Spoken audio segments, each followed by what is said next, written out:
Сәлеметсіздер ме? Бүгін бізге өтетін сабағымыз, яғни әріптердің қалай дұрыс оқылуы, қалай дұрыс дыбысталуы. Енді, мысалға бізге алфавитте C деген әріп бар, Бізге мысалға ағылшын тілінде C әріпі 2 дыбыс береді. Негізі көп адамдар шатастырып жатады, қай кезде қалай оқу керек екенін. Мысалы, кейбір кезде С деп оқитын жерді, К деп оқиды, К деп оқитын жерді, С деп оқып қалады қателесіп.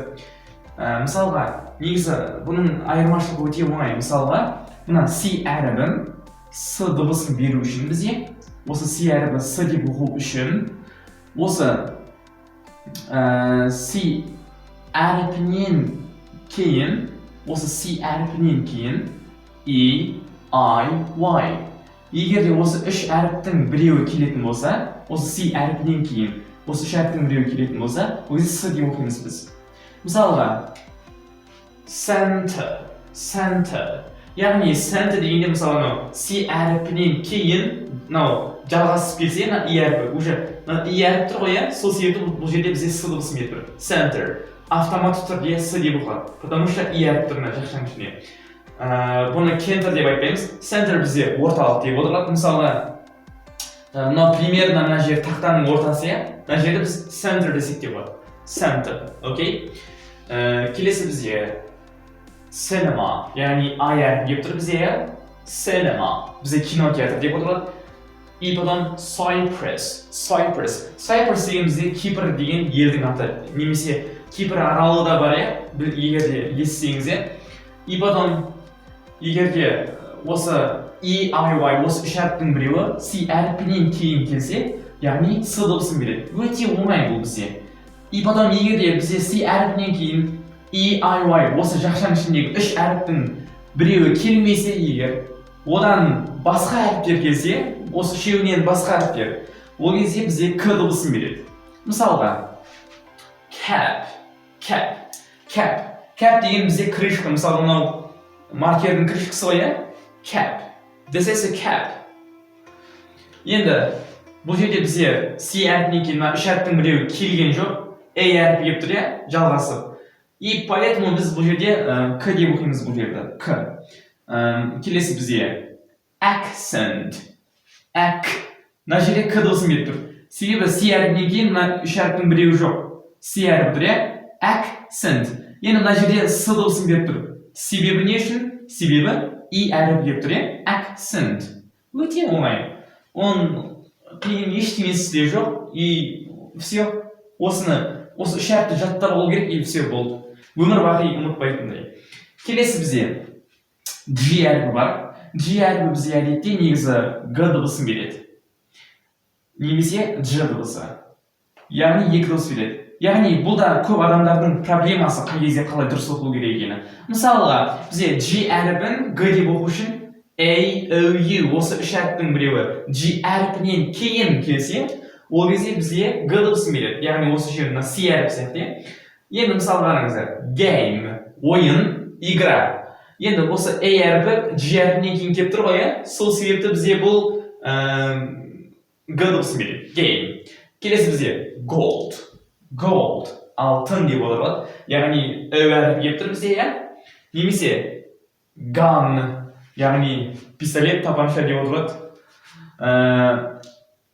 И потом байқағандарыңыздай A, O, U әріпі осы G әріпінен келгеннен кейін бізге ол Г дыбысын береді. Өте оңай бұл.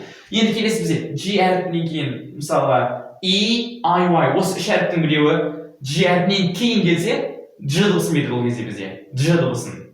Мысалға, gentle. Яғни, мысалға, gentleman деген сөздер естіген шығарсыздар, ал негізі өкінішке орай gentle деген бізде басқаша аударылады. Сіз күтпеген аударма. Яғни бұл нәзік, нежный деп аударылады бізде. Нәзік, нежный, gentle. Мысалға, былай ойлауға болмайды, gentleman, мысалы, нәзік ер адам болып аударыла ма не сондай деген сұрақ туындауы мүмкін. Негізі ондай емес. Жалпы gentleman деген ол бізде француздардан алынған сөз, негізі gentleman деген. И просто ағылшындар француздардан ұрлап алған, и все. Негізі ағылшындардың родной сөз емес gentleman деген сөз. И келесі бізде giant деген бізде гигант, алып деп отырады. Енді мысалға мынау EI әріп келіп тұрғаннан кейін, яғни бізде G дыбысын беріп тұр, иә. Келесі бізде dream деген негізі гимнастика деп те аударса болады, қысқартылған түрі, немесе бұл спорт зал деп отырады көбінесе. Яғни жаттығу залы, фитнестегі болсын, или мектептегі, университеттегі болсын, иә.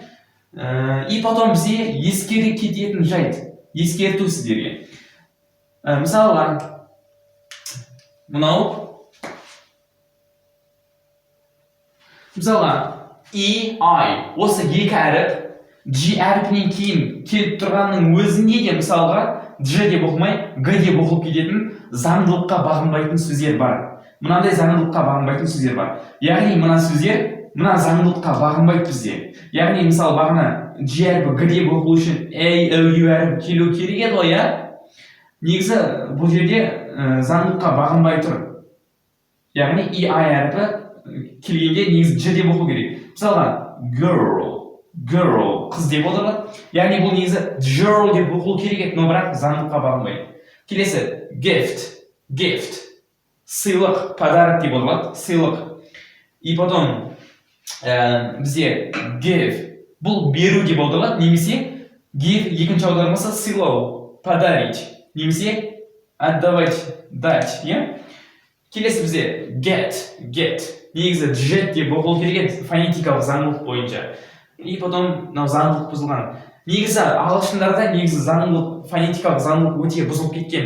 Себебі баяғыда ағылшын тілі мысалға жазбаша түрі шығып жатқан кезде негізі фонетикасын бір-ақ адам ойлап тапқан жоқ та, әр адам ойлап таба беріп, и потом каша-маша болған ғой, короче, ботқа болып кеткен ғой фонетикасы кейбір жерлері. И потом get-тің аудармасы негізі 10 шақты түрлі аудармасы бар, оны кейінгі сабақтарда түсіндіріп өтемін. Түсіну, получить, қабылдау, анау-мынау деп аударылады, әлі кейін түсіндіремін. Келесі бізде target деген бізде бұл мақсат деп отырады. Цель, мақсат, target. Яғни келесі бізде оның синонимі бар. Яғни синоним деген бізде ол мағынасы бірдей, жазылуы басқаша сөздер айтамыз, иә? Синоним деген. Мысалға goal деген сөзде бар. Ол да мақсат, цель деп те аударылады. Яғни екеуінің аудармасы бірдей. Мысалы goal деген мысалға көбінесе футбол ойынында естисіздер ма?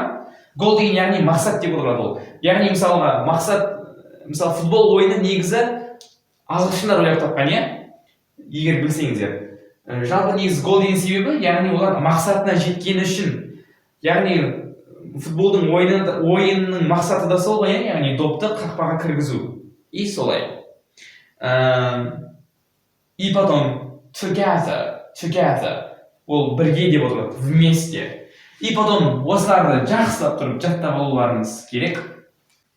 Енді біз қазір екі әріпті нелерді өтіп көреміз. Мысалға, бізде ағылшын тілінде T мен H әріпі қосылғанда екі дыбыс береді. Екі дыбыс. Мысалға,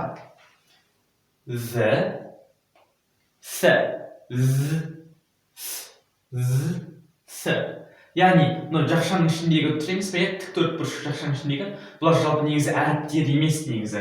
Мынау негізі былайынан жазылатын мынау. Міне, тура осылай. Яғни бұл фонетикалық символдардың бірі да, бұл негізі з деген дыбыс береді бізде ағылшын тілінде.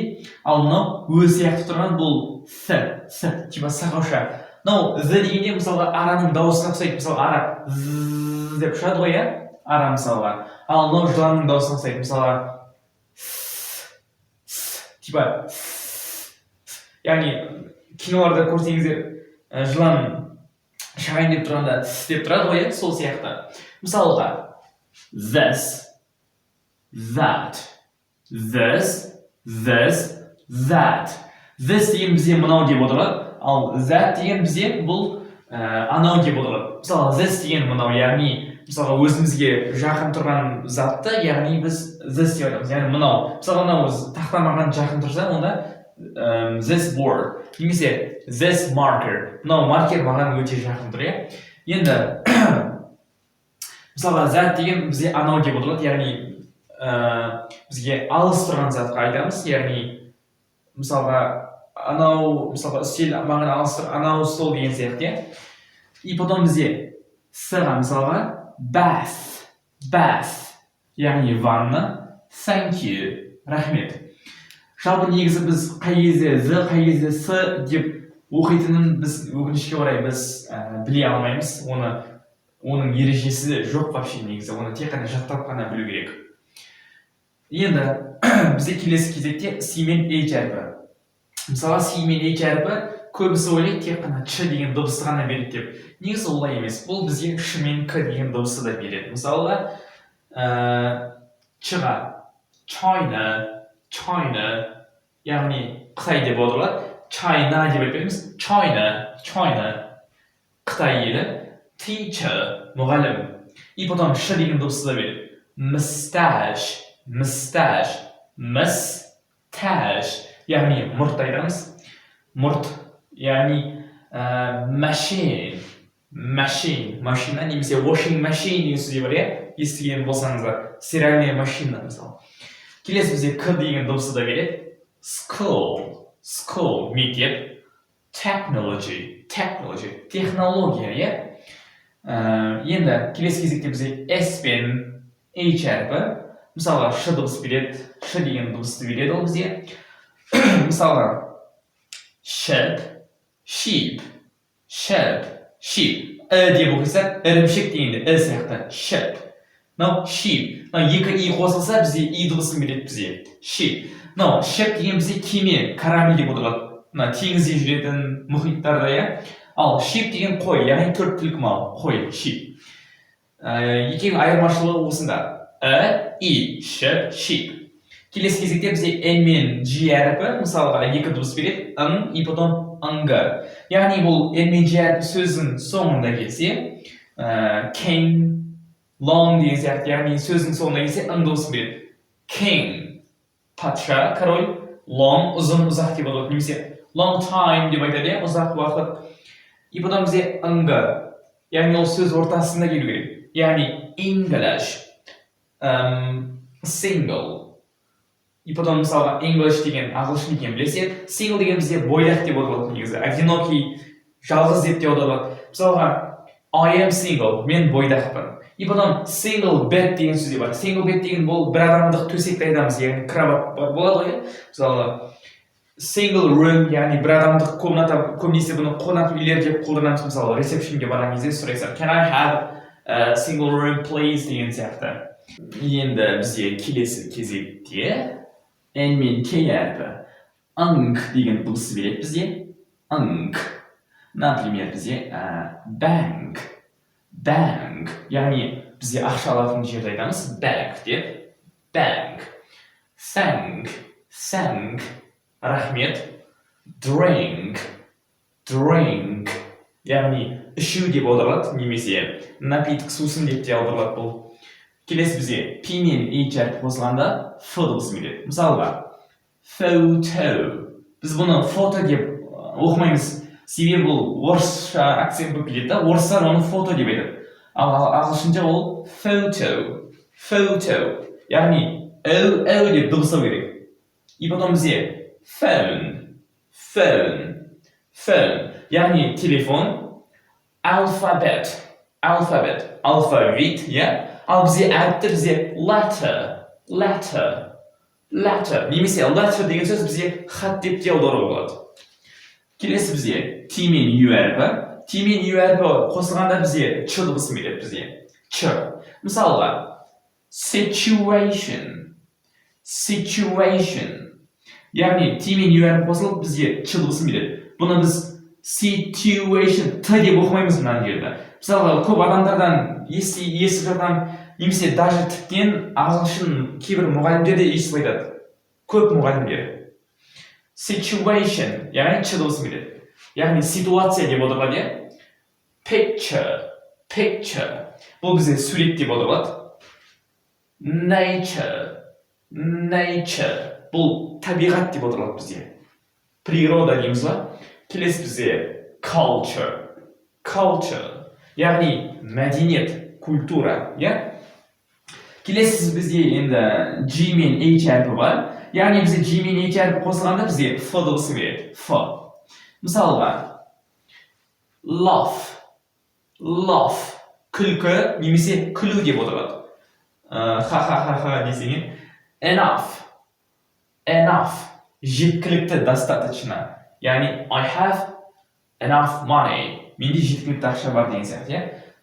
Кейбір кезде бұл G мен H әрпі бізде оқылмайды мүлдем дыбысталмайды.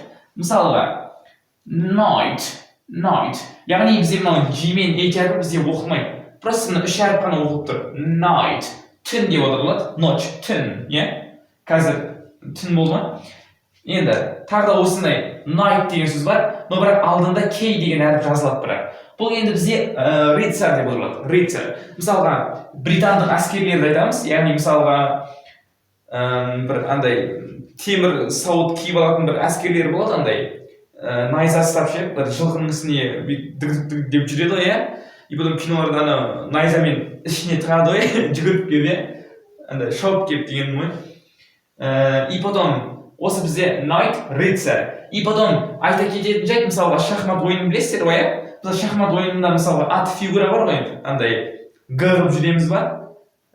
И потом сол атты мысалға ағылшындар оны knight деп айтады, рыцарь деп айтады.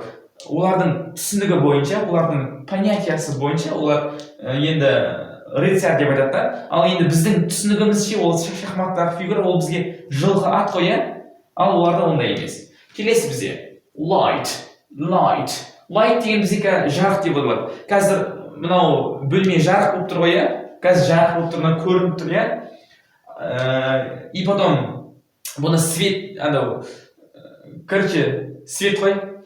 И потом бұл жеңіл деп те отырады. Мысалға мынау маркер жеңіл, иә. Мысалы жеңіл мынау light. This marker is light, okay? Light.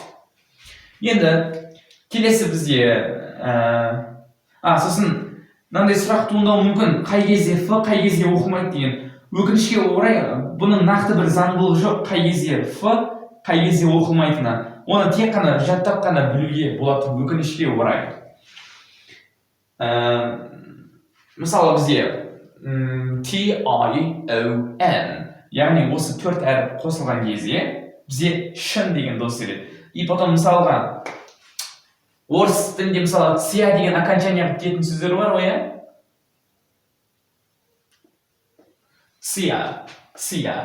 Яғни мысалға орыс тілінде мысалы ция деген окончание келетін, например, информация, мотивация, коллекция, эмоция, тағы да не бар? Нация. Яғни осы ағылшын тілінде мысалы орыс тіліндегі цияға бітетіндер, ал наоборот ағылшын тілінде шынға бітеді. Өте оңай. Мысалға, нация болса, nation. Өте оңай. Ешқандай қиындық жоқ. Эмоция болса, emotion. Яғни өте оңай. Яғни орыс тіліндегі цияға бітетіндер просто тупо ағылшын тілге шынға бітеді.